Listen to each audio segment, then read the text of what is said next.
જય માતાજી મિત્રો, તો ફરીથી સ્વાગત છે મારા એક નવા બ્લોગમાં। તો મિત્રો આજે જવાનું છે આપણે રામાપીના 12 પાઠમાં। પછી આપણે આવી ગયા ઘરે બહેણે લઈ લીધી, અહીં મેં નીકળી ગયા હું પપ્પાને સાગરભાઈ તેને તો ફરવું ના ફૂલ તડકામાં ટાઈટ લાગી ત્યાં કોઈ પંખો ચાલુ કોઈ પંખો બંધ કરવો હોય એટલી જ વારમાં આપણે પહોંચી ગયા ગોપનાથ મહાદેવ પાસે મંદિર પાસે। તો જલ્યો મિત્રો મહાદેવ મંદિર એટલી જ માં આપણે રામાપીના સામે આમ પહોંચી ગયા બધા રામાપીના સામે કરે ને હાલો રામાપીના દર્શન બંધ તમે કરી લ્યો।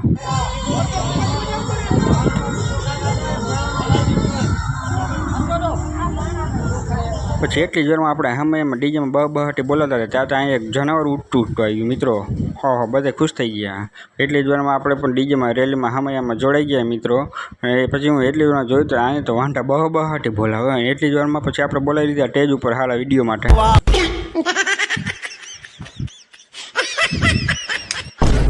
તો મિત્રો તમે પણ મારી જેમ રામાપીના દર્શન કર્યા અને ભક્ત હોય તો અમારી ચેનલ લાઈક અને સબસ્ક્રાઈબ કરી દેજો। તમને આવા નવા મિલી બ્લોગ જોવા માટે લાઈક અને સબસ્ક્રાઈબ જે રામાપીન માતા સબસ્ક્રાઈબ કરતા જાય। તો મળીએ નેક્સ્ટ બ્લોગમાં।